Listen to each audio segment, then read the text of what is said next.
చూసారండి అయ్యా ఒక మనిషికి అన్నం పెట్టాలంటే అండి కూర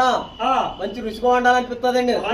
బాబాయ్ అన్నం సిమిడిపోకుండా వంచాలనిపిస్తుందండి బాబాయ్ చూసారండి దానికి ఎలాగ ఉరిపోయాడు బాబాయ్ నీ బుద్ధిన్న రాజుగారు కూతురు గారు వివాహం చేసినప్పుడు ఆ రచ్చట్ల ముచ్చట్ల